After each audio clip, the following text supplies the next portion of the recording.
Tu désignes les secteurs.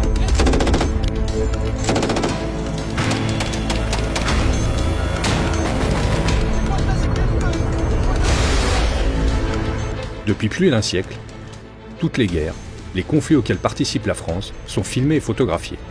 Ces images sont captées par des militaires qui en ont fait leur spécialité. Ce sont les soldats de l'image. L'intérêt de mettre en image les opérations, il est multiple. Parce que l'information est une arme.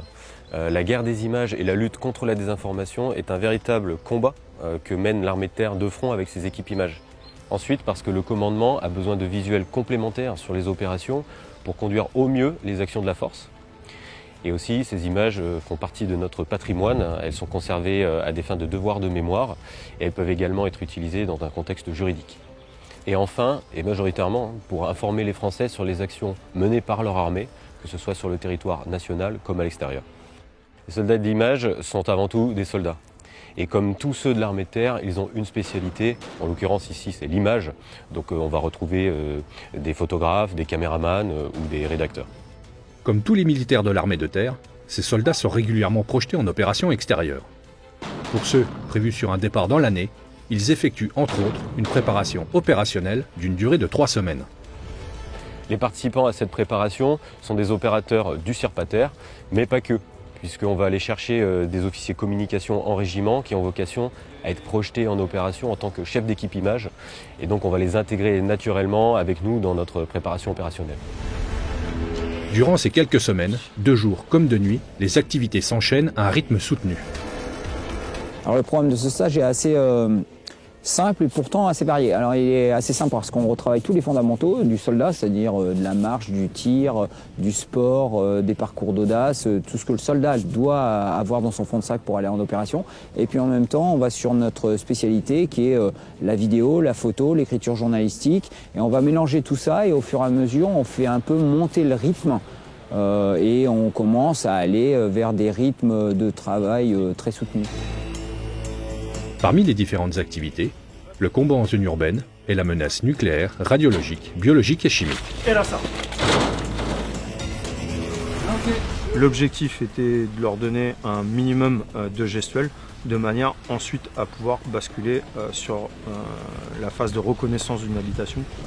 Dans l'objectif de réaliser des petits scénarios synthèse où on alimente les mises en situation par du plastronnage, donc de l'ennemi qui les prend à partie depuis les habitations, et ensuite également les sensibiliser sur tout ce qui est danger et nerfs d'essai.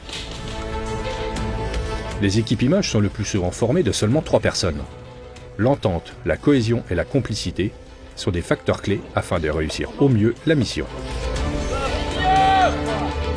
La causer, c'est important. Pour avoir une bonne cohésion, il faut se connaître. Et des exercices comme ça fait partie du challenge un peu des équipes com.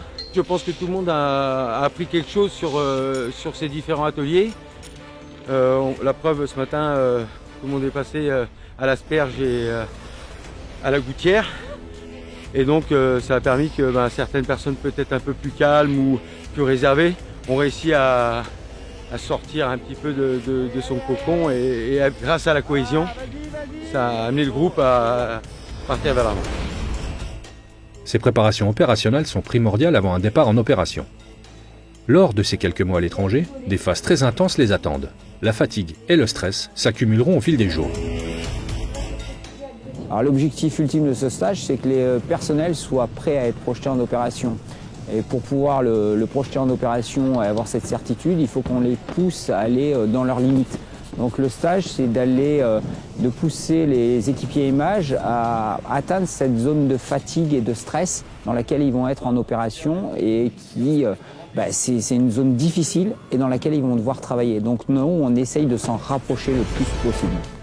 C'est important d'avoir des préparations opérationnelles qui nous mettent dans le dur, parce que des fois sur le théâtre, que ce soit au Mali ou dans d'autres opérations, on arrive des fois à des limites et il faut assurer pour pas gêner les autres et pas être un danger aussi pour les autres. Donc c'est pour ça qu'on s'entraîne quotidiennement au CIRPATER.